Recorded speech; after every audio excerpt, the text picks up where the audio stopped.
गुरुओं को नमन करते हुए, उनका आशीर्वाद लेते हुए आज की कक्षा स्टार्ट करने जा रहे हैं।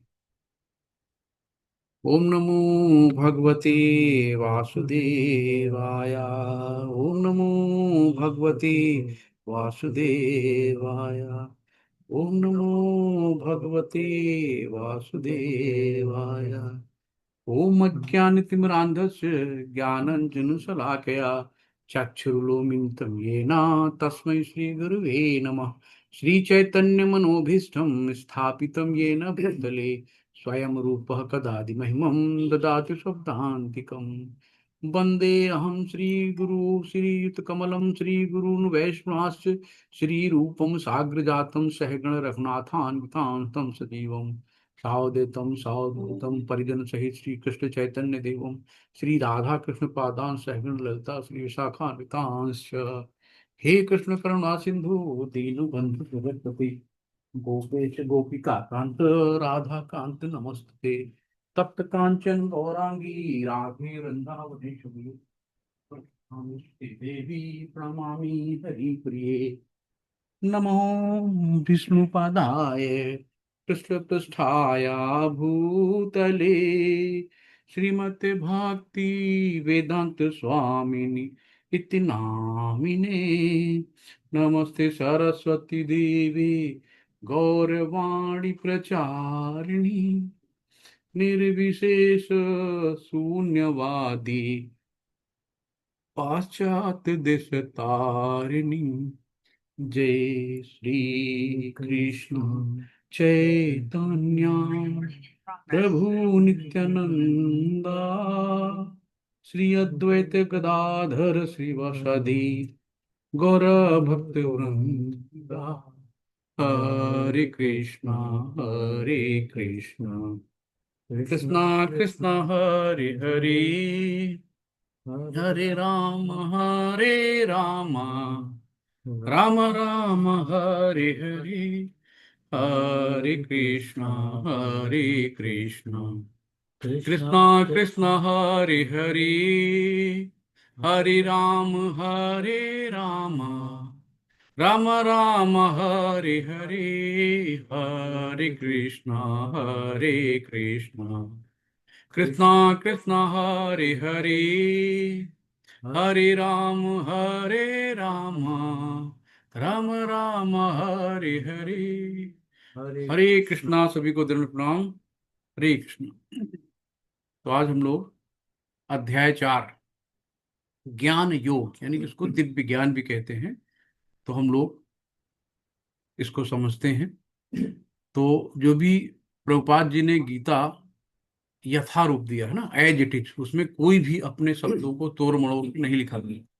जो भगवान की वाणी है, जो भगवान के मुख से निकली है, उसी को एज इट इज, जैसे भगवान ने बोला वैसे ही उन्होंने उसको लिखा। इसीलिए इसको कहा गया है Shrimad Bhagavad Gita Yatharup, as it is.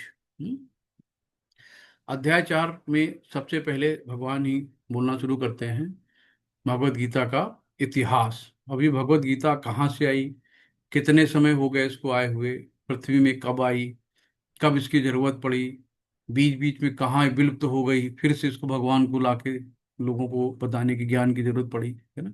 तो आदि गुरु तो भगवान श्री कृष्ण ही है, लेकिन सबसे पहले जो ज्ञान दिया भगवान कृष्ण ने स्वयं दिया। तो सबसे बड़े गुरु कौन से हैं? श्री भगवान ही है ना? भगवान ही है। उसके बाद धीरे धीरे परंपरागत प्रणाली से धीरे धीरे आगे बढ़ती गई। तो हम लोग पढ़ते हैं श्री भगवान उवाच इमं इमं विवस्वते योगं प्रोक्तवानम् अव्ययं विश्वान्मनवे प्राह मनुरिक्ष्वाकवे ब्रवीत्।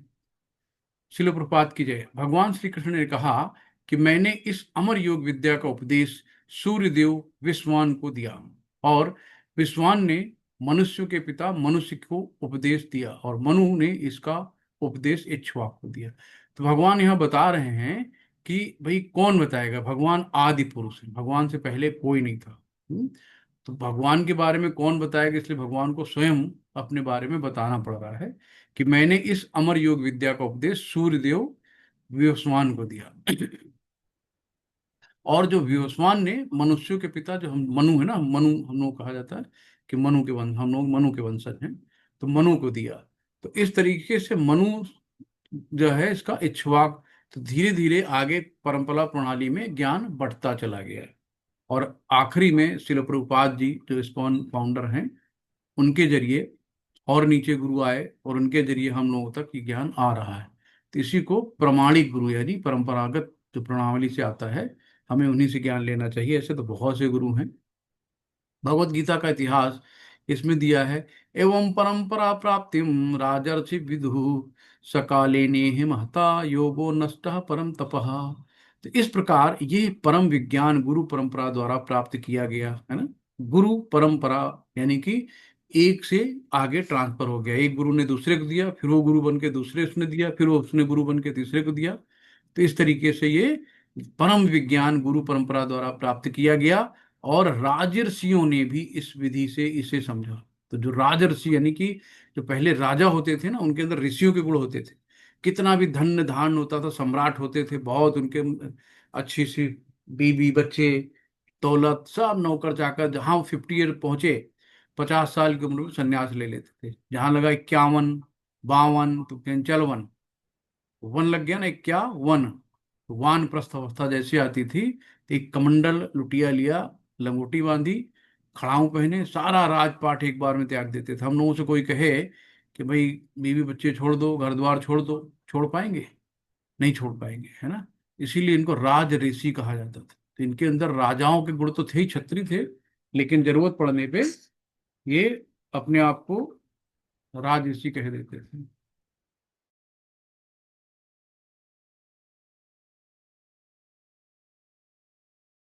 को कहा गया राजऋषि। किंतु कालक्रम में परंपरा छिन्न हो गई और यह विज्ञान यथा रूप में लुप्त हो गया।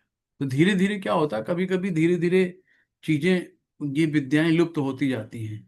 और जो भी होता है फिर भगवान को आना पड़ता है, फिर धर्म की स्थापना करनी पड़ती है। जब भी चीजें होती हैं तो फिर उनको ज्ञान देके नए सिरे से करता था। ज्ञान आज का नहीं, ज्ञान बहुत पुराना है, बीच बीच में लुप्त होता जाता है, भगवान आके फिर से उसको स्थापित करते हैं। उसके बारे में यहाँ बताया जाएगा आगे। अब ये देखिए, तो परम गुरु यानी कि आदि गुरु हैं लॉर्ड श्री कृष्ण ही हैं। यहाँ पे चार परंपरा अलग अलग से निकली हैं जो प्रमाणित हैं, है ना। एक है लॉर्ड ब्रह्मा, और दूसरा है श्री लक्ष्मी जी, और लॉर्ड शिवा, और चार कुमार, सनत सनातन सनत कुमार जो हैं, चार कुमार की परंपरा। तो ये अब लॉर्ड ब्रह्मा से जो है माधवाचार्य, जो हम गौड़ी माधवाचार्य के हैं, तो हम लोग क्या है, इसी परंपरा को फॉलो करते हैं।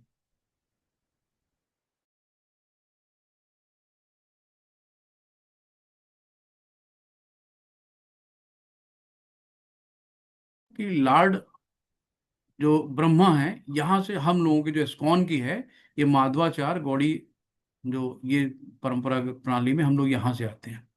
और श्री लक्ष्मी जी का है, यहाँ पे रामानुजाचार्य जी आते हैं, है ना, जो देखा होगा, जो आंख से उनको दिखाई नहीं देता लेकिन बहुत ज्ञान है और कितना अच्छा सा बोलते हैं। तो रामानुजाचार्य का है। लॉर्ड शिव का है, ये विष्णुवन जो विष्णु स्वामी हैं, उसमें जो साउथ में दिखता देखेंगे लॉर्ड शिवा, इनको ये परंपरागत चलती है। और निम्बकाचार्य काफी देखा होगा आपने, जब वृंदावन जाते हैं या अभी कुंभ में हम लोग गए थे, तो चार कुमारों का निम्बकाचार्य का भी इनका था। तो अब यहाँ पे एक चार्ट में दिया है कि देखिए भगवान है, राधा श्री कृष्ण जी यहाँ पे हैं, और इन्होंने ब्रह्मा को दिया, ब्रह्मा ने नारद को दिया, नारद से आगे धीरे धीरे धीरे धीरे धीरे धीरे ये परंपरा प्रणाली में आगे ज्ञान बढ़ता गया। तो इस तरीके से प्रमाणित ज्ञान है, यानी भगवान के द्वारा आया, सीधे सीधे भगवान के द्वारा ज्ञान आया। तो बीच में कोई ऐसा नहीं है कि कोई आके बोलने लगा कि मैं गुरु हूँ। इस तरीके से लाखों गुरु टहल रहे हैं आजकल, तो हम किस पे भरोसा करें। तो जो प्रमाणिक गुरु हैं उनकी शरण में जाना है हमें, है ना। अब यहाँ पे अर्जुन से भगवान कहते हैं कि आप मेरे समकालीन हैं, पर कैसे। तो भगवान तो भगवान ही है, भगवान का ना कभी आदि है ना कोई अंत है ना भगवान का, है ना। भगवान को सब कुछ पुराना भी याद है, आगे का भी याद है, सब कुछ भगवान को पता है। लेकिन हम लोग अनेक जन्म लेते रहते हैं, तो कभी कभी हम भूल जाते हैं हमारा पिछला, कभी क्या हमको पता ही नहीं हमारा पिछला जन्म कौन सा था। तो भगवान वही समझाते हैं इनको कि आप मेरे समकालीन कैसे हैं, ये भगवान भी बताएंगे। अब यहाँ पे पूरा चार्ट दिया गया है कि जो भी कलयुग है, कलयुग की आयु कितनी होती है? 4,32,000 साल, है ना। तो ये कलयुग है। और उसके बाद द्वापर युग है। तो कलयुग को हम जस्ट मल्टीप्लाई करेंगे 2 से, तो ये द्वापर का आ जाएगा। अब कलयुग की उम्र को 3 से मल्टीप्लाई करेंगे हम, तो ये त्रेता युग आ जाएगा। फिर कलयुग को हम अगर 4 से मल्टीप्लाई करते हैं तो सतयुग आ जाता है। तो इस तरीके से ये कलयुग, उसका डबल द्वापर, कलयुग का ट्रिपल त्रेता, और कलयुग का ट्रिपल सतयुग। तो इस तरीके से जो 4 युग हैं, ये 4 युग मिलके जो है एक दिव्य युग बनाते हैं। तो दिव्य युग में 4 युग आते हैं, जो 4.3 मिलियन ईयर होता है। हम्म थोड़ा सा ये गणित टाइप में है, थोड़ा बोरिंग लगेगा और इतनी जल्दी याद भी नहीं होता है। तो एक बार देख लीजिए। फिर ये क्या होता है कि चारों जो एक ये दिव्य युग है, चारों युग मिलके एक दिव्य युग बना। और इस तरीके से जो 71 दिव्य युग होते हैं, 71 दिव्य युग मिलके एक मनवंतर बनाते हैं। और ये जो यहाँ पे 4 युग से मिलके दिव्य युग बना, और 71 दिव्य युग से मिलके मनवंतर बना। और उसके बाद जो है ये 14 मनवंतर और प्लस 15 संध्याट ये जो कलयुग और द्वापर का है, ये संध्याट कहा गया है। तो ये एक कल्प होता है, यानी डे ऑफ ब्रह्मा। तो ब्रह्मा का एक दिन इतना बड़ा होता है, सोचिए। तो एक कल्प जो है 4.32 बिलियन ईयर्स। तो इसमें 14 मनवंतर, 15 ये, और नाइट उतनी ही रातें शामिल हैं। तो ये लाइफ ऑफ ब्रह्मा। तो ब्रह्मा की इतनी बड़ी लाइफ होती है कि यानी कि 36,000 कल्प, यानी डे ऑफ ब्रह्मा, एक दिन ब्रह्मा का 36,000 कल्प के बराबर होता है। यानी कि हम लोग अगर मोटा मोटा एक याद करने की चीज क्या है कि हमारा 1,00,000 साल बराबर ब्रह्मा का 1 सेकंड, इतना याद हो सकता है। तो ब्रह्मा को 50 साल हो गए हैं। अब ब्रह्मा के 50 साल, 4,32,000 तो कलयुग का उम्र है। ये सब मिला के इन्होंने ऐसा करा। फिर 6 मनवंतर खत्म हो गए हैं। 4 युग के 27 चक्र उन्होंने कब का ना, सतयुग, त्रेता, द्वापर, ये इतना हो गया। और कलयुग का टोटल अभी कितना, कलयुग में 4,32 साल है, 4,32,000 साल है, जिसमें से अभी केवल 5,117 साल बीता है। सोचो भी कितना। अभी 5,117 साल में हम लोग इतना त्राही त्राही कर रहे हैं, इतनी मारा मारी हो रही, इतना मतलब गंदा माहौल हो रहा है, इतना सब कुछ, कोई किसी को नहीं समझ रहा है। अभी छोटी छोटी बच्चियां, 3-3, 6-6, दो दो ही बच्चियों तक को नहीं छोड़ रहे हैं लोग। लूट खसोट, व्यभिचार सब भरा हुआ है ना। तो अभी तो केवल कलयुग 5,117 साल बीता है। और ये 4,32,000 जब अपनी पौढ़ावस्था में आएगा, तब क्या होगा, है ना। तो यही सोच के बहुत सरल उपाय भगवान प्रभुपाद जी ने हम लोगों को दिया है कि कुछ नहीं करना है, 16 माला करो और चुपचाप से 4 नियमों का पालन करो, सीधे भगवत धाम जाओ, कि दोबारा इस धरती पे आना ना पड़े ये सब समय देखने के लिए।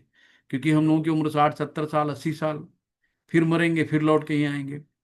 तो कुछ ऐसा इतना सरल उपाय बताया है कि सिर्फ नाम जप करते, माला लो एक, और सीधे भगवत धाम जाओ, जहां से कोई फिर वापस नहीं आता। भगवान के साथ वहीं पे उन्हीं के साथ रहो, उन्हीं के साथ एंजॉय करो, खाओ पियो, मौज करो, भगवान के साथ हमेशा रहो। फिर वो लौट के इस दुखालय में नहीं आना। पृथ्वी में कोई सुखी नहीं है।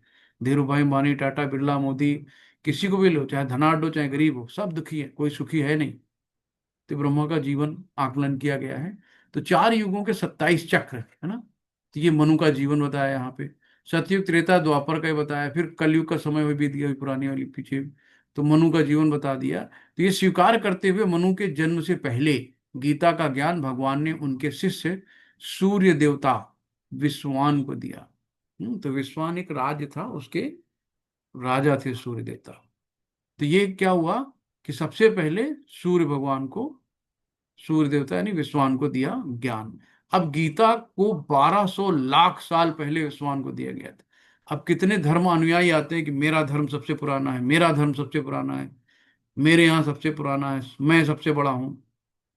अब कोई 1,400 साल पुराना है, जैसे कि जो क्रिश्चियन धर्म है, ये 2,500 साल पुराना है। और इस्लाम है जो 14 साल साल, उसको कहते हैं 1,400 साल पुराना है। और कुछ हैं बौद्ध धर्म वगैरह 500 साल पुराने, है ना। लेकिन अपना जो सनातन धर्म है ये 5,000 साल पहले पुराना, 5,000 साल पहले आया, फिर से मतलब दोबारा आया। तो है तो बहुत पुराना, है ना। ये 20 करोड़ साल पुराना है।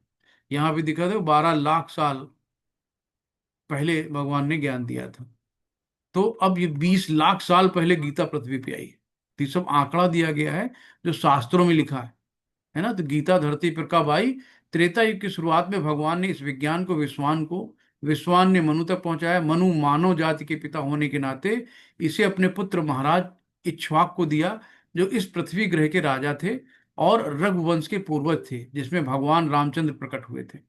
तो जो रामचंद्र जी थे ये इक्ष्वाक इसी वंश के, रघुवंश के थे रामचंद्र जी। तो इसलिए जैसे कृष्ण जी यदुवंश के थे, इसलिए भगवत गीता मानव समाज में इक्ष्वाक के समय से अस्तित्व में है। तो त्रेता और द्वापर है, तो इनको मिलाया गया, इतना हुआ। तो अभी कलयुग का 5,117 साल बीता है और गीता पृथ्वी पर आई है 20 लाख साल पहले। इससे पुराना कोई धर्म हो ही सकता है?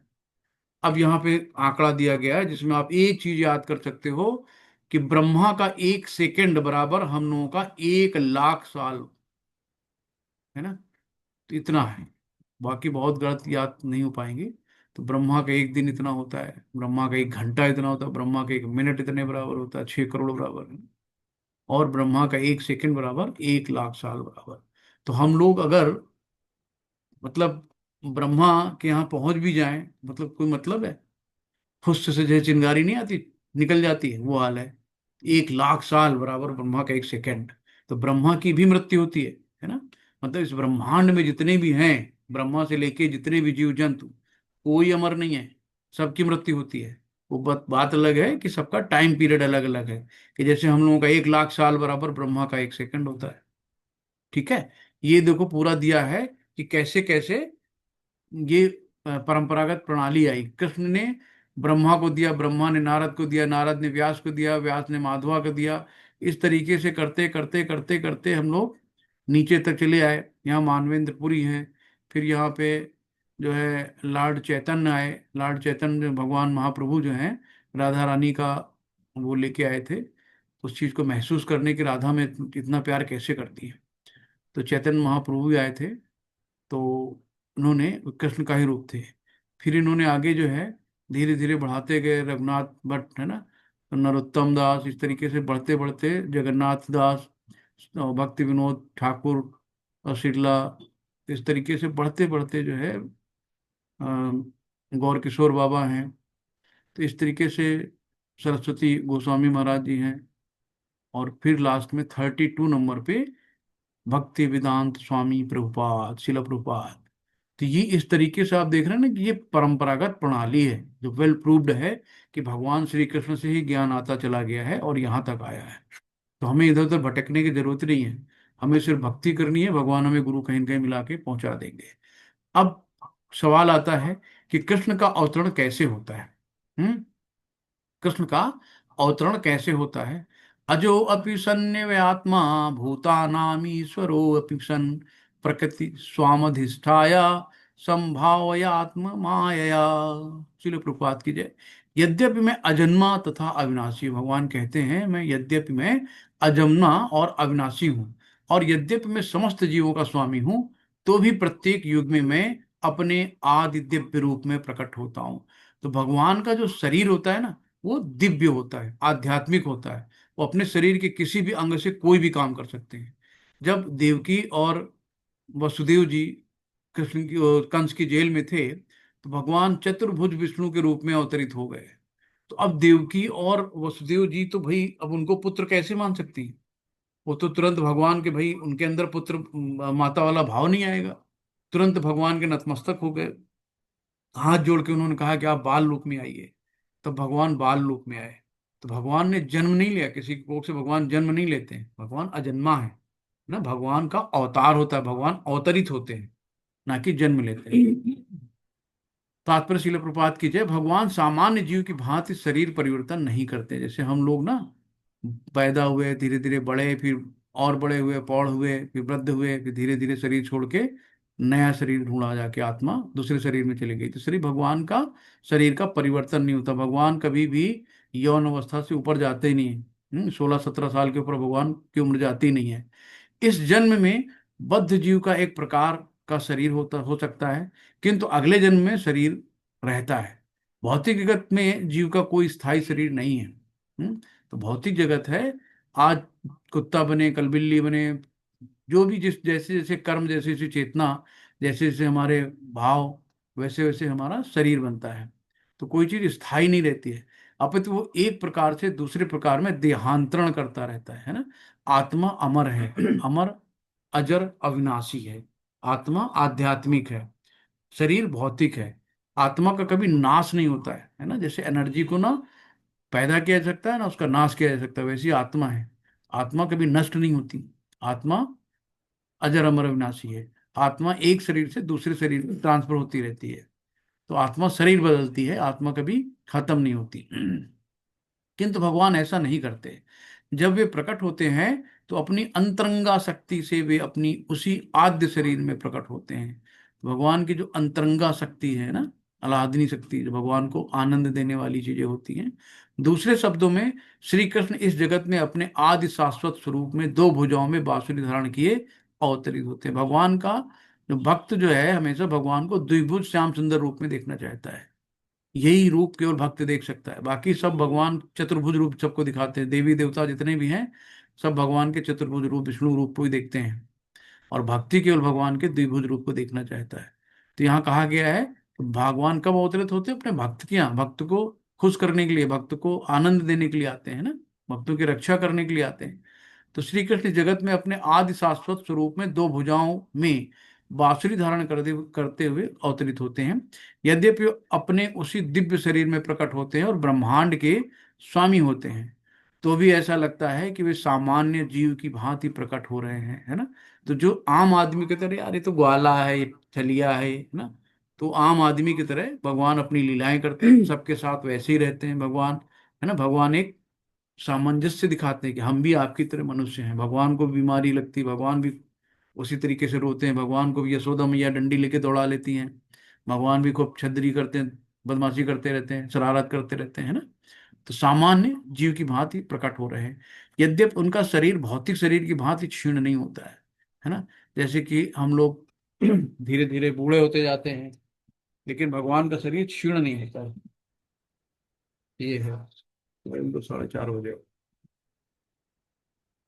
तो इस तरीके से ब्रह्मांड के स्वामी ये अद्वित अपने दिव्य शरीर में प्रकट होते हैं और ब्रह्मांड के स्वामी होते हैं। हाँ जी। तो ऐसा लगता है कि वे सामान्य नहीं जीव की डॉक्टर साहब भांति नहीं है, प्रकट होते डॉक्टर हैं। साहब 4:30 मिले। यद्यपि उनका शरीर भौतिक शरीर की भांति क्षीण नहीं होता, फिर भी ऐसा प्रतीत होता है कि भगवान अरे कृष्ण डॉक्टर सुशील का बालपन ही से नंबर है। मतलब सर कुमारावस्था तथा 4:30 नहीं, कुमारावस्था से मिनिमम तरुणावस्था मतलब प्राप्त साढ़े करते चार हैं। बजे तक तो इस तरीके से बता रहे हैं कि भगवान कृष्ण ठीक है। बालपन से कुमारावस्था तथा कुमारावस्था से तरुणावस्था को प्राप्त करते हैं। किंतु आश्चर्य यह है कि वो कभी युवावस्था से आगे नहीं बढ़ते ना। तो युवावस्था से आगे बढ़ते ही नहीं है, वो 16-17 साल में रहते हाँ हैं देख। ना। ये होता है। तो इस तरीके से भगवान कभी बुढ़े नहीं हाँ होते हैं। भगवान को एक कभी घंटे, नहीं देखा होगा हाँ एक कि घंटे बाद उनकी दिख, 1 घंटे दिन सफेद पे। दाढ़ी और सफेद बाल और सफेद ये है ना। ऐसा कुछ नहीं है। भगवान हमेशा जो है युवावस्था में रहते हैं।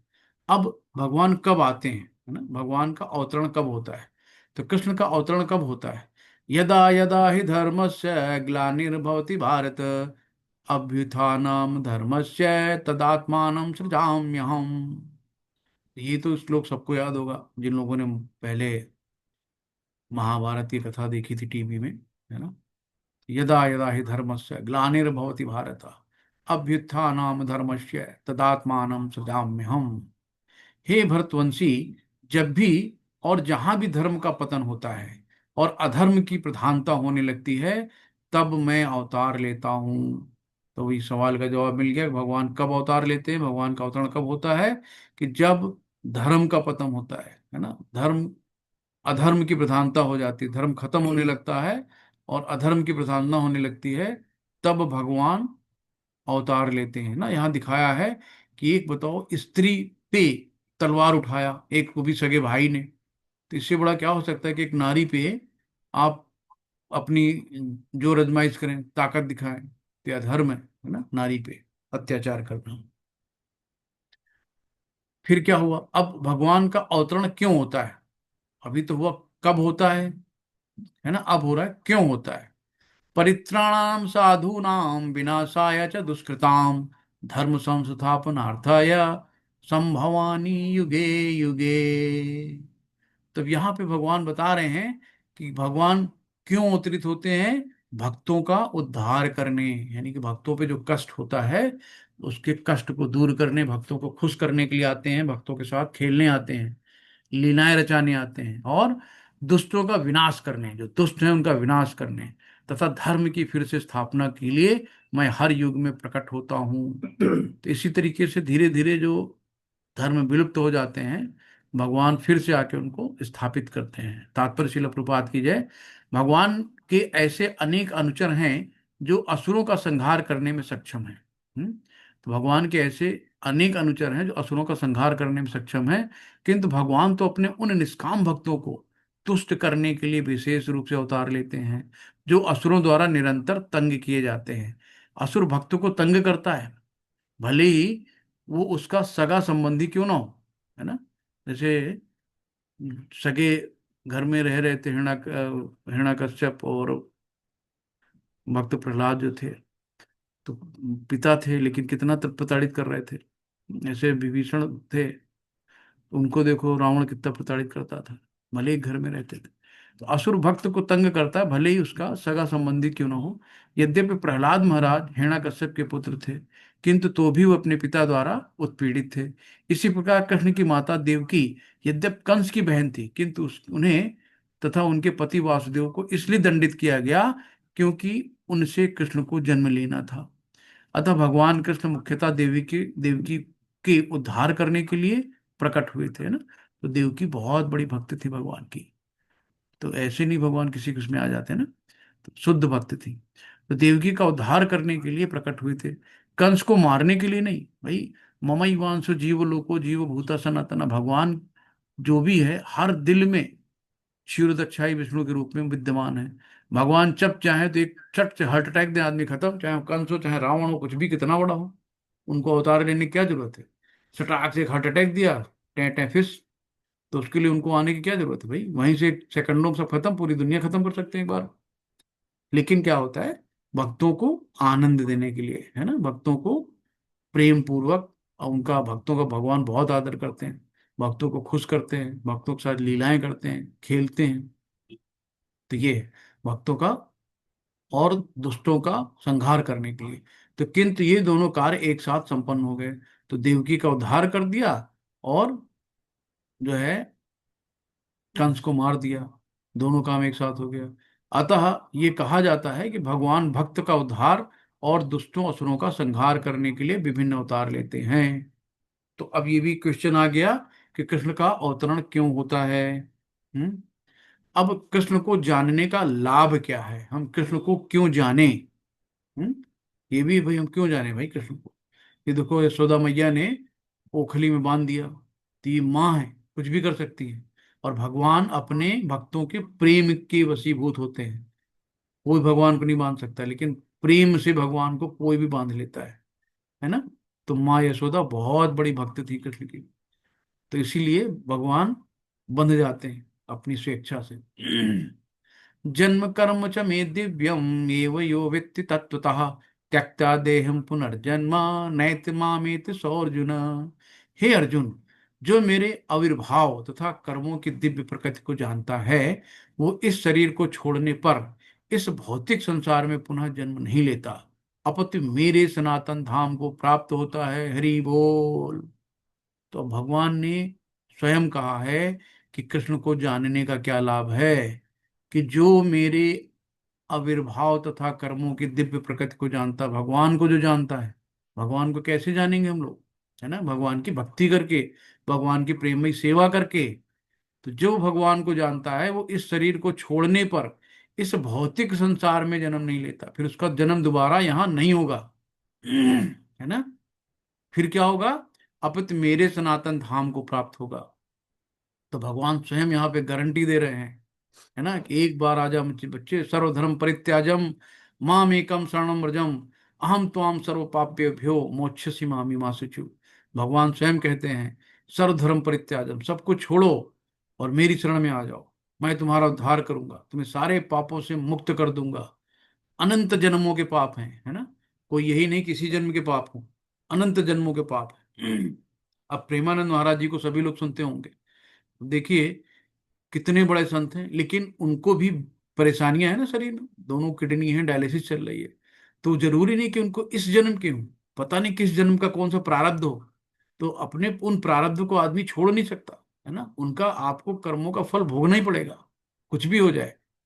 तो आपको क्या करना है, हंसी खुशी, बस ये है कि जब आप भक्ति में आते हो तो वो जो पीड़ा होती है, वो जो दर्द होती है, उसकी सहने की क्षमता मिल जाती है ना, क्योंकि भगवान उसको सहने की क्षमता देता है। जब भगवान भक्त को पीड़ा होती है, भगवान को याद करता है, और जो भक्त नहीं होता वो सिर्फ पीड़ा ही पीड़ा करता रहता है, अपनी पीड़ा ही को याद करके पीड़ा को 4 गुना बढ़ाता रहता है। तो ये अंतर है। तो हमें क्या करना है, भगवान की भक्ति करना है, प्रेममयी सेवा करनी है। इससे क्या होगा, भगवान स्वयं कहते हैं सनातन धाम धाम को प्राप्त होगा, और दोबारा उसका जन्म भौतिक संसार में नहीं होगा। हरि बोल। कृष्ण और हमारे बीच अंतर क्या है, जो कृष्ण क्या है और हम क्या हैं ये बता रहे हैं। तो कृष्ण का स्वरूप क्या है, आध्यात्मिक। हमारी भी आत्मा का स्वरूप आध्यात्मिक है, जो भगवान का एक अंश है ना।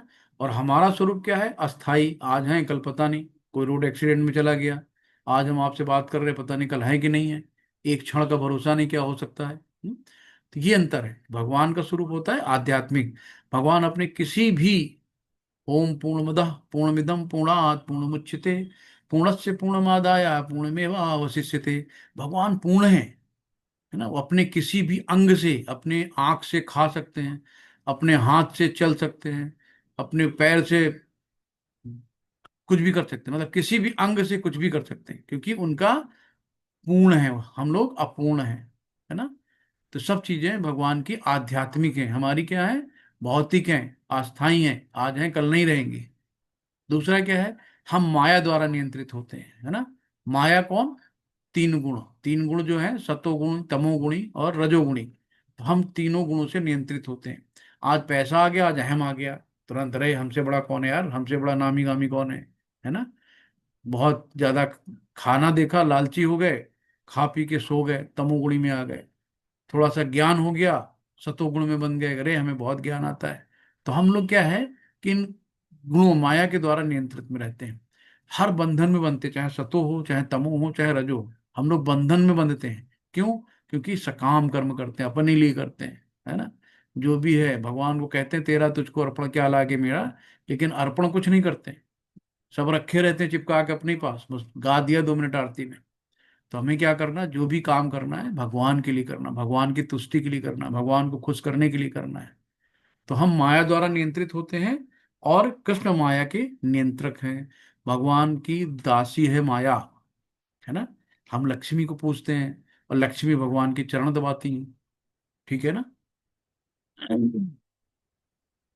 अब ये देखिए यहाँ पे आता है, अब भगवान कहते हैं कि जो जिस भाव में मुझे पूजता है ना, ये यथा माम प्रपद्यन्ते तास्थैव भजाम्यहम् मम वर्तमानु मम वर्तमानु वन्तन्ते मनुष्याम पार्थ सर्वसः। तो जिस भाव से सारे लोग मेरी शरण ग्रहण करते हैं, उसी के अनुरूप मैं उन्हें फल देता हूं। जाकी रही भावना जैसी, प्रभु मूरत देखी तिन जैसी।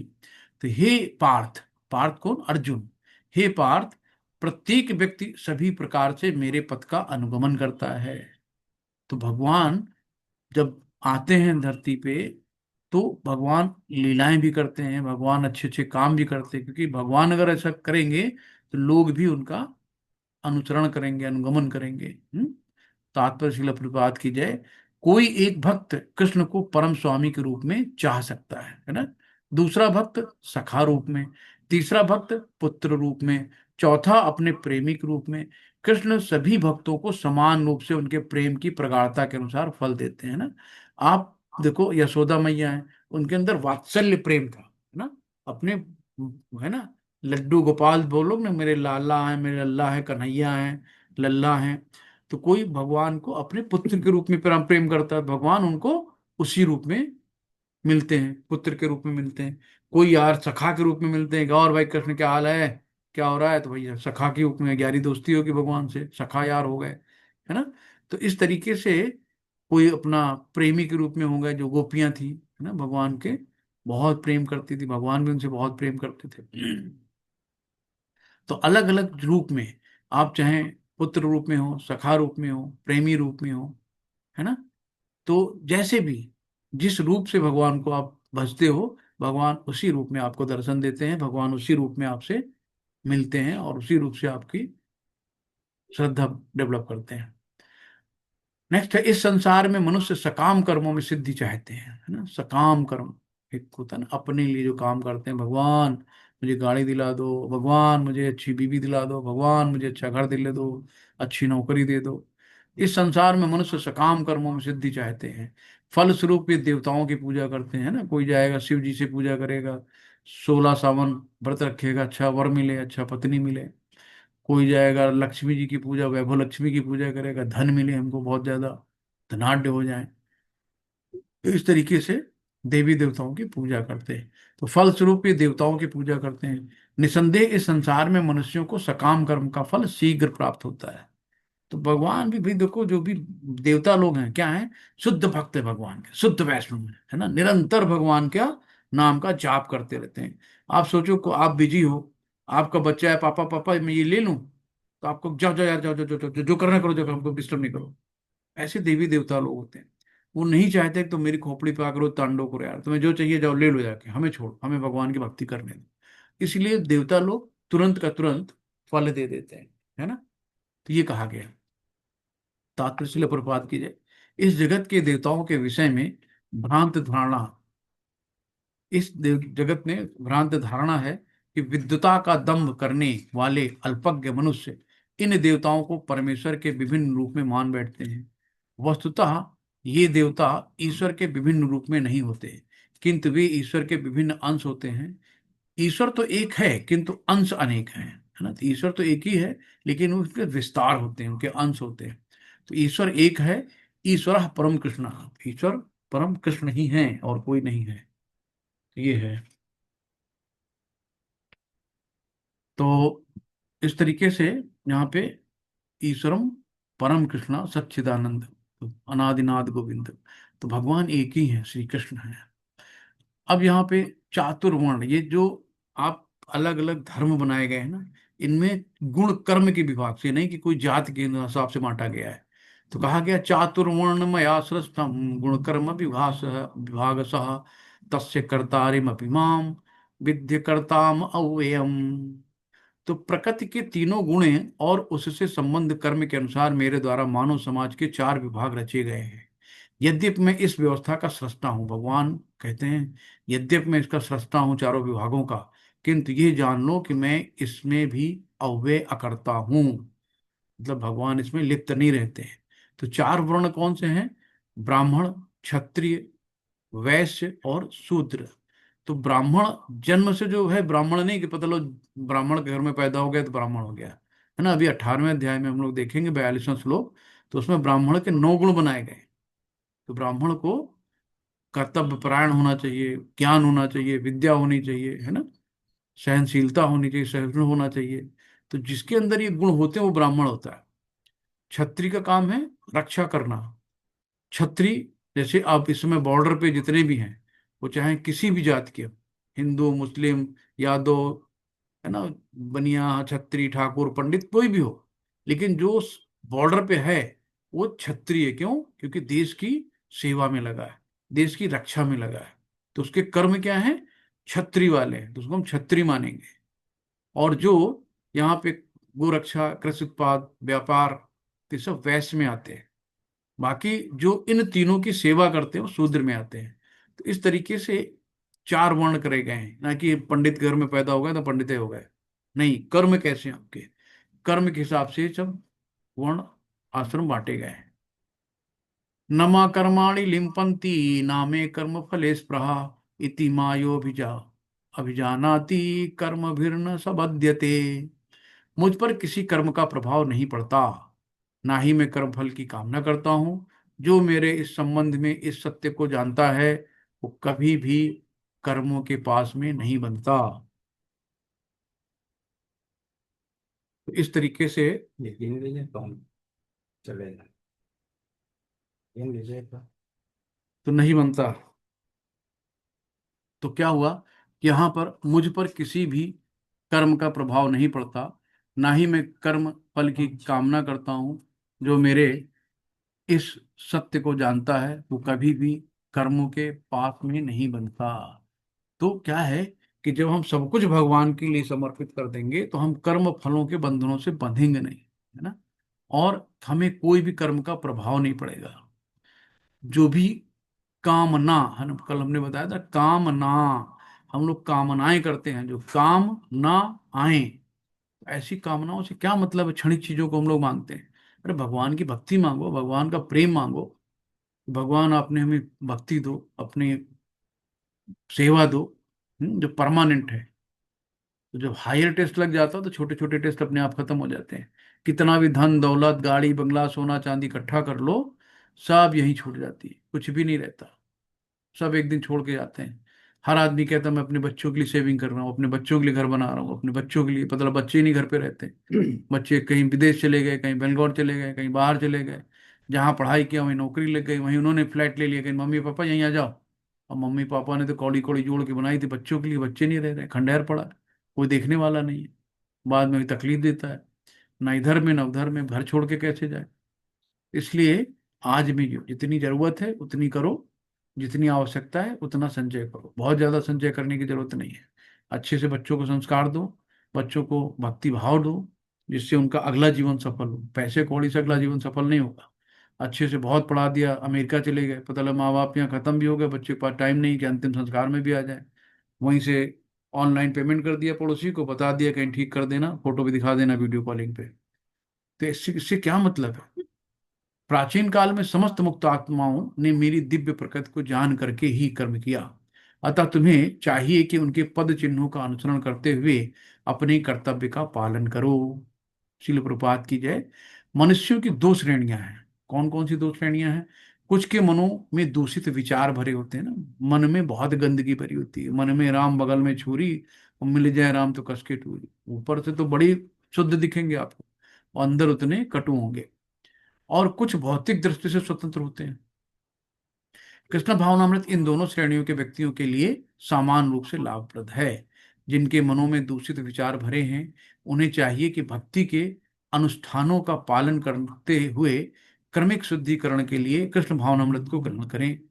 और जिनके मन पहले से ही ऐसी अशुद्धियों से स्वच्छ हो चुके हैं, वे उन्हीं कृष्ण भावनामृत में अग्रसर होते रहें, जिससे अन्य लोग उनके आदर्श कार्यों का अनुसरण कर सकें और लाभ उठा सकें। तो ये भगवान ने साफ साफ बताया है कि भक्ति के अनुष्ठानों का पालन करते हुए क्रमिक शुद्धिकरण के लिए, है ना। हमारे मन में कितना कल्मश भरा है, कितना गंदे विचार मन में। सुबह नहा लिया, शरीर साफ हो गया, घर पे झाड़ू पोछा लगा लिया, घर साफ हो गया। लेकिन हमारी बुद्धि, हमारा मन, हमारा अंतरात्मा, इनके अंदर भी तो बहुत सी गंदगी भरी है ना। इसको शुद्धिकरण करने के लिए क्या करेंगे हम। भगवान का नाम का जप ना, हरे कृष्ण कृष्ण कृष्ण कृष्ण कृष्ण हरे हरे हरे, हरे। हरे राम राम राम हरे हरे। तो जितना ज्यादा भगवान का हम शुद्धता से नाम लेते जाएंगे, उतना ज्यादा हमारी अंतरात्मा पवित्र होती जाएगी, शुद्ध होती जाएगी। तो इतनी अशुद्धियां भरी हुई हैं, है ना। तो वे उसी कृष्ण भावनामृत में अग्रसर होते रहें, और जिनसे अन्य लोग उनके आदर्श कार्यों का अनुसरण कर सकें और लाभ उठा सकें। तो एक एक चीज भगवान ने बताई यहाँ पे। कर्मणो ह्यपि बोद्धव्यम, बोद्धव्यम च विकर्मणः, अकर्मणस्य च बोद्धव्यम, गहना कर्मणो गति। कर्म की बारीकियों को समझना अत्यंत कठिन है। अतः मनुष्य को चाहिए कि वो ठीक से जाने कि कर्म क्या है, विकर्म क्या है, और अकर्म क्या है। तो तीन चीजें यहां आ गई, कर्म, विकर्म और अकर्म। अब हम लोग इसको जानते हैं कि है क्या, है ना। अब ये देखो, नारद जी हमेशा अनवरत नारायण नारायण नारायण नारायण भगवान का नाम जपते रहते, बीड़ा वादन करते हुए। कोई काम नहीं है, सिर्फ भगवान का जप करना, है ना। तो जो हम काम भगवान के लिए करते हैं, अपने लिए नहीं करते हैं, जो भगवान के लिए कर्म करते हैं, वो अकर्म कहलाते हैं। और अपने कर्मों की सारी आसक्ति को त्याग कर सदैव संतुष्ट तथा स्वतंत्र रहकर भी सभी प्रकार के कार्यों में व्यस्त रहकर भी कोई सकाम कर्म नहीं करता। अब ये देखो यहाँ पे क्या है, ये मंदिर का निर्माण हो रहा है, तो ये लो भाई सीमेंट दान ले लो, ये कुछ दान ले लो, कुछ पैसे दान ले लो, कुछ ईटा मोरम गिट्टी दान ले लो। तो ये भी क्या हुआ, अपने लिए नहीं कर रहे हैं, भगवान के लिए कर रहे हैं, है ना। तो ये सब होते हैं कि भगवान की सेवा में हम क्या कर सकते हैं। शिल प्रभुपाद की देखो, शिल प्रभुपाद जी हैं ये, जो भगवान के विग्रह के सामने हाथ जोड़ के खड़े हुए हैं, है ना। जो व्यक्ति कृष्ण भावनामृत में पूर्णतः लीन रहता है, उसे अपने आध्यात्मिक कर्मों के योगदान के कारण अवश्य ही भगवत धाम की प्राप्ति होती है, क्योंकि उसमें हवन आध्यात्मिक होता है और हवि भी आध्यात्मिक होती है। तो जो हम सब क्या है कि जब पूर्णतः लीन हो जाएंगे, पूर्णतः भगवान दिमाग में रहेंगे और कुछ नहीं रहेगा, जब दिमाग की सारी गंदगी साफ हो जाएगी, उसमें सिर्फ कृष्ण और कृष्ण कृष्ण कृष्ण ही भरे रहेंगे, तब हम उस अवस्था में पहुंचते हैं कि भगवत धाम की प्राप्ति होती है। जब तक मन में कोई भी कलमश है, कोई भी दुराचार है, कोई भी गंदगी है, तब तक हम आध्यात्मिक उसमें स्तर पे नहीं पहुंच सकते हैं। तो जब तक आध्यात्मिक स्तर पे नहीं पहुंचेंगे तो भगवत धाम की प्राप्ति बहुत दूर है। तो इसलिए हमें क्या करना है, धीरे धीरे स्टार्ट करना है, शुरू करना है। इसमें से कुछ विशुद्ध ब्रह्मचारी श्रवण आदि क्रियाओं तथा इंद्रियों को मन की नियंत्रण रूपी अग्नि में स्वाहा कर देते हैं।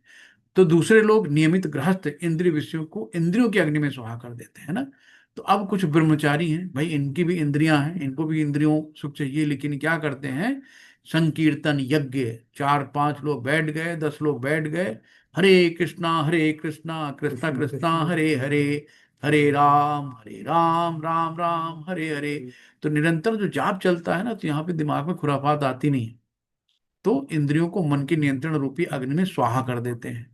और जो नियमित गृहस्थ होते हैं, देखो ये पति पत्नी बीवी बच्चे मम्मी पापा सब लोग बैठे हुए हैं, घर पे भी शाम को संध्या आरती होती है, संध्या आरती में सब लोग बैठ के एक साथ पूरा घर मिल के संकीर्तन यज्ञ कर सकता है, सबसे बड़ा। तो जब 4 लोग मिल के कोई कीर्तन करते हैं, यानी महामंत्र का जाप करते हैं, 4-10 लोग मिल गए, हरे कृष्णा कृष्णा कृष्णा हरे हरे, हरे राम राम राम हरे हरे, तो इसको कहा संकीर्तन यज्ञ। अकेले बोल दिया तो महामंत्र हो गया, है ना। तो इसलिए नेक्स्ट आता है कि कठोर व्रत अंगीकार करके कुछ लोग अपनी संपत्ति का त्याग करके, कुछ कठिन तपस्या द्वारा, कुछ अष्टांग योग पद्धति के द्वारा, अभ्यास द्वारा, अथवा दिव्य ज्ञान में उन्नत करने के वेदों का अध्ययन द्वारा प्रबुद्ध बनते हैं। तो कुछ लोग बहुत योगी होते हैं, बड़े ज्ञानी होते हैं, क्या करते हैं, हजारों साल तपस्या करते हैं, अपने शरीर को जर्जर कर देते हैं, दीमक लग जाता है ना, भगवान को प्राप्त करना, उनको मोक्ष की प्राप्ति चाहिए, तो अपने आप को बहुत करते हैं। कुछ लोग शास्त्रों का ज्ञान करते हैं, बहुत बड़ा शास्त्रार्थ पढ़ लेता हूँ, वेदों का अध्ययन करता हूँ, है ना। कुछ लोग अष्टांग योग करते हैं, कुछ बहुत कठिन तपस्याएं करते हैं। इस तरीके से भगवान का अंगीकार होना चाहते हैं। तात्पर्य शिल प्रपात कीजिए, मानव जीवन के चारों आश्रमों के सदस्य ब्रह्मचारी, गृहस्थ, वानप्रस्थ तथा सन्यासी पूर्ण योगी बनने के निमित्त हैं। मानव जीवन पशुओं की भांति इंद्र तृप्ति के लिए नहीं बना है ना। मानव जीवन में ही अगर हमें भाई हमें केवल बच्चे पैदा करना, खाना पीना सोना ही है, तो मानव जीवन क्यों मिला। इससे बढ़िया तो सुअर कुत्ते गाय भैंस बकरी, उसमें भी बच्चे पैदा कर लेते हैं, वो भी अपना खा लेते हैं, वो भी सो लेते हैं, कोई टेंशन नहीं। हम्म? तो हम अगर हम में और पशु में अंतर क्या, हम भी वही काम कर रहे हैं। आखिर मनुष्य का जीवन मिला है तो कुछ तो भगवान ने सोच के दिया है ना, कोई तो कारण होगा इस धरती में भेजने का। तो उस कारण को जानो, है ना, कि हमें भगवान ने यहाँ क्यों भेजा है। उस कारण को जब जान जाओगे तो अपने आप भक्ति में लग जाओगे। अतः मानव जीवन के चारों आश्रम इस प्रकार व्यवस्थित हैं कि मनुष्य आध्यात्मिक जीवन में पूर्णतया को प्राप्त कर सके। ब्रह्मचारी या शिष्यगण प्रामाणिक गुरु की देखरेख में इंद्रिय तृप्ति से दूर रहकर मन को वश में करते हैं। वे कृष्ण भावनामृत से संबंधित शब्दों को ही सुनते हैं, कृष्ण के अलावा कुछ भी सुनना पसंद नहीं है। श्रवण ज्ञान का मूलधार, सबसे अच्छी भक्ति क्या है, श्रवणम।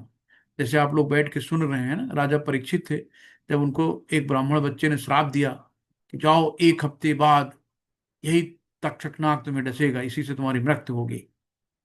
सबसे विषैला नाग होता तक्षक। तो अब उन्होंने उसको एक्सेप्ट किया कि ब्राह्मण का वचन कभी खराब नहीं जाएगा। अब उन्होंने कहा कि किया क्या जाए। तो सुकमुनि जो यहाँ पे नैमिषारण्य में बैठ के उन्होंने 1 हफ्ते केवल भागवतम सुनी, श्रवण किया, और सुन के सीधे भगवत धाम से रथ आ गया और सीधे भगवत धाम चले गए, है ना, केवल सुनने से। तो श्रवण सबसे ज्ञान का क्या है, मूलधार है। अतः शुद्ध ब्रह्मचारी सदैव भगवान के यश के कीर्तन तथा श्रवण में लगे रहते हैं।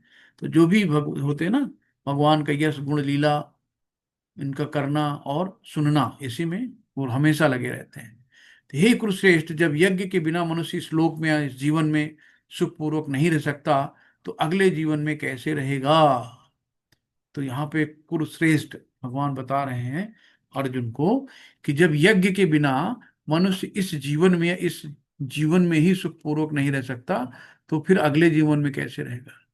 कि अगले जीवन का कुछ पता ही नहीं कैसे होगा, जब यहीं पे कुछ नहीं अभी कर रहे हैं, हम लोग भक्ति नहीं कर पा रहे हैं। हे परम तप, द्रव्य ज्ञान से ज्ञान यज्ञ श्रेष्ठ है। हम्म? हे पार्थ, पार्थ मतलब परंतप अर्जुन, पार्थ भी अर्जुन को कहा, अंततो गत्वा सारे कर्म यज्ञों का अवसान दिव्य ज्ञान में होते हैं। तो दिव्य ज्ञान हृदय प्रकाशितो, तो दिव्य ज्ञान होता है प्रेमा भक्ति से। अब यहाँ पे दिया है कि हम कैसे गुरु के पास जाएं, कैसे हमें गुरु को मनाना है, कैसे हमें गुरु बनाना है। ऐसे ही गुरु नहीं मिल जाते हैं। तो बहुत बढ़िया तरीका दिया है कि हमें गुरु के पास कैसे जाना है, गुरु की शरण में कैसे जाना है। तो ये 4 अध्याय का 34वां श्लोक याद कर लो। तद विद्धि प्रणिपाते न परिप्रश्नेन सेवया, उपदेक्ष्यन्ति ते ज्ञानम ज्ञानिनः तत्त्वदर्शिनः। तुम गुरु के पास जाकर सत्य को जानने का प्रयास करो, गुरु के पास जाओ और सत्य जानने का प्रयास करो। उनसे विनीत होकर, है ना, विनीत होकर जिज्ञासा करो। ये नहीं कि मुझे बहुत पता है, आई नो करके नहीं जाना, विनम्र भाव से जाना है। विनीत होकर जिज्ञासा करो और उनकी सेवा करो, है ना। स्वरूप सिद्ध व्यक्ति तुम्हें ज्ञान प्रदान कर सकते हैं। जब आपकी सेवा से भगवान खुश हो जाएंगे तो ही कुछ हो पाएगा। तो क्योंकि उन्होंने सत्य का दर्शन किया है। हम लोगों ने भी बात की थी ना कि जब हम लोग बंधे हैं कर्म के बंधनों से, तो हम बंधे हैं रस्सियों में, हमें छुड़ाएगा कौन। जो मुक्त आत्मा होगा, जिनके हाथ खुले होंगे, वही हमारी रस्सी की गांठ खोलेगा। तो हमें क्या करना है कि वो गुरु जिनके हाथ खुले हैं उनके पास जाना है ना। उन्होंने सत्य का दर्शन किया, उन्होंने भगवान का दर्शन किया हुआ होता है। तो वो हमें ज्ञान देंगे आगे का हमें कैसे करना है। तो इसलिए लाइफ में गुरु की बहुत जरूरत है। बिन गुरु होए ना ज्ञान, और ज्ञान बिन वैराग। तो बिना गुरु के ज्ञान नहीं होता है। तो बिना गुरु के भगवान भी आपको एक्सेप्ट नहीं करते हैं। तो गुरु के द्वारा ही भगवान एक्सेप्ट करते हैं, डायरेक्ट हम भगवान तक नहीं पहुंच सकते हैं बिना गुरु के। तो इसलिए गुरु का आश्रय, गुरु की शरण लेना बहुत जरूरी है। यदि तुम्हें समस्त पापियों में से सर्वाधिक पापी समझा जाए, तो भी तुम दिव्य ज्ञान रूपी नाव में स्थित होकर दुख सागर को पार करने में समर्थ होगे। तो कितना भी बड़ा पापी हो, है ना, कितना भी बड़ा हो, लेकिन दिव्य ज्ञान रूपी नाव में स्थित होकर अगर हम भगवान की शरण में चले जाते हैं, तो जितना भी दुख सागर है ना, सब पार कर लेंगे। कितना भी बड़ा कोई भी प्रॉब्लम हो, सब हम लोग पार कर लेंगे। नेक्स्ट है, जैसे प्रज्वलित अग्नि ईंधन को भस्म कर देती है, उसी तरह हे अर्जुन, ज्ञान रूपी अग्नि भौतिक कर्मों के समस्त फलों को जला देती है। यहां बताया गया है कि जैसे प्रज्वलित अग्नि, है ना, आग जल रही है तो सारे ईंधन को भस्म कर देती है, उसी तरह ज्ञान रूपी अग्नि, तो हमारे जो अंदर ज्ञान भक्त गुरु महाराज जी देते हैं, जो गुरु हमें ज्ञान देते हैं, तो ज्ञान क्या होता है कि ज्ञान रूपी अग्नि होती है जो भौतिक कर्मों के समस्त कर्मों को जला देती है। श्रद्धावान लभते ज्ञानम तत्पर संयेन्द्रिय, ज्ञानम लब्ध्वा पराम शांतिम क्षीणाधिगच्छति। शिल प्रपात की जय। जो श्रद्धालु दिव्य ज्ञान में समर्पित हैं और जिसे इंद्रियों को वश में कर लिया है, वो इस ज्ञान को प्राप्त करने का अधिकारी है, और इसे प्राप्त करते ही वो तुरंत आध्यात्मिक शांति को प्राप्त होता है। तो जो श्रद्धालु दिव्य ज्ञान में समर्पित हैं, जो श्रद्धा, जिनके अंदर श्रद्धा भाव है भगवान के प्रति और दिव्य ज्ञान को समर्पित हैं, जिसने इंद्रियों को वश में कर लिया ना, अपनी जो इंद्रियां इधर उधर ललचाई रहती हैं उनको अपने वश में कर लिया है, वो ज्ञान को प्राप्त करने का अधिकारी वही ज्ञान को प्राप्त कर सकता है ना। जब तक हम अपनी इंद्रियों को अपने वश में नहीं कर सकते हैं और श्रद्धा भाव नहीं होता है, तब तक हम ज्ञान के अधिकारी नहीं होते हैं। और इससे प्राप्त करके ही वो तुरंत आध्यात्मिक शांति को प्राप्त करेगा। तो जब ज्ञान मिल जाता है तो तुरंत आध्यात्मिक शांति मिल जाती है, सबसे बड़ा हायर टेस्ट। फिर इसके आगे कोई स्वाद मिलेगा नहीं दुनिया में, कोई अच्छा लगेगा नहीं आपको। जब हायर टेस्ट आता है तो लोअर अपने आप चले जाते हैं। योग संन्यस्त कर्माणम ज्ञान संचिन्न संशयम आत्मो आत्मवंत न कर्माणि निबंधन्ति धनंजय। जो व्यक्ति अपने कर्म फलों का परित्याग करते हुए भक्ति करता है और जिसके संशय दिव्य ज्ञान द्वारा विनष्ट हो चुके हैं, वही वास्तव में आत्मपरायण है। हे धनंजय, वो कर्मों के बंधन से नहीं बंधता। तो यहाँ पे कहा गया है कि जो व्यक्ति अपने कर्म फलों का परित्याग करता हो भक्ति करता ना, जो भी कर्म तेरा तुझको अर्पण क्या लागे मेरा। तो जो कर्म करो भगवान को अर्पित कर दो, है ना। और जिसके संशय दिव्य ज्ञान द्वारा विनष्ट हो चुके, उसके अंदर कोई संशय नहीं रहता भगवान के प्रति, है ना। जो भगवान है, भगवान कृष्ण करे सो ठीक, जो भगवान कर रहे हैं सब ठीक है, कोई संशय नहीं है। तो वही वास्तव में आत्मपरायण है कि अपने अपने आप को जान सकता है। हे धनंजय, वो कर्मों के बंधन से नहीं बनता, वो किसी कर्मों के बंधन से नहीं बनता, गुणातीत हो जाता है।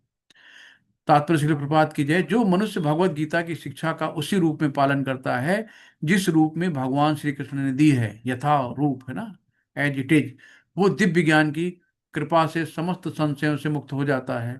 पूर्णतः कृष्ण भावना भावित होने के कारण उसे श्री भगवान के अंश के रूप में अपने स्वरूप का ज्ञान पहले ही हो जाता है।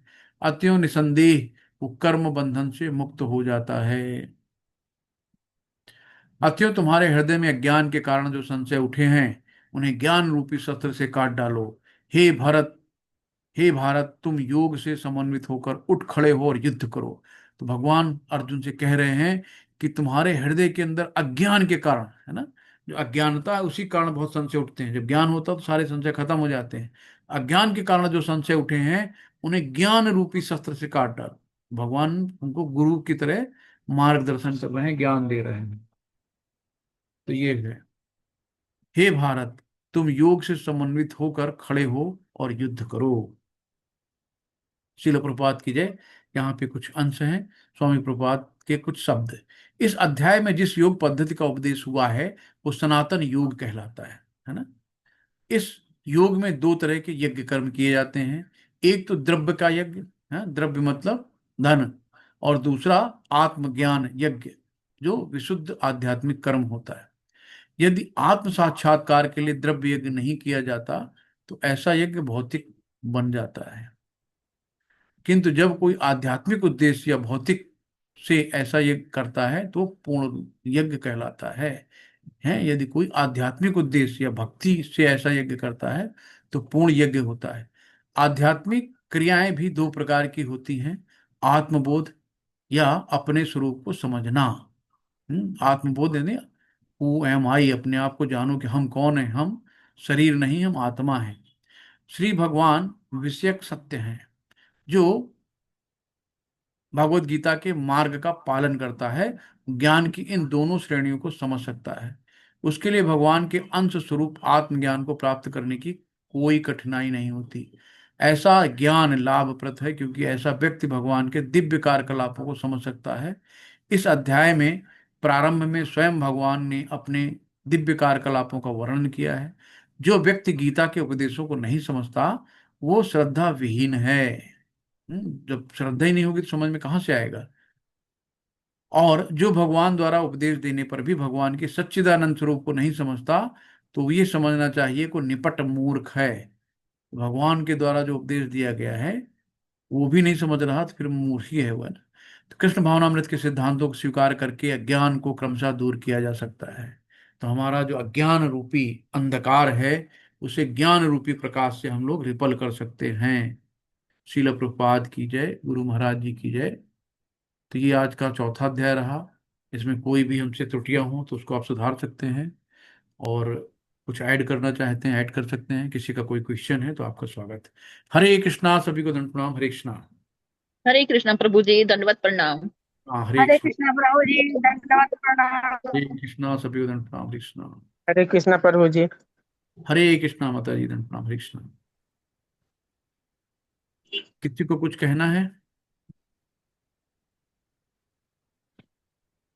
हरे कृष्णा। हरे कृष्ण। हरे तो कृष्ण। फिर हम लोग चलते हैं। वाञ्छाकल्पतरुभिक्षा कृपा सिन्धुभ्येव च पतितानां पावनेभ्यो वैष्णवेभ्यो नमो नमः। अनंत कोटि वैष्णव वृंद की जय, शिल प्रभुपाद की जय, गुरु महाराज जी की जय, सभी भक्तों की जय।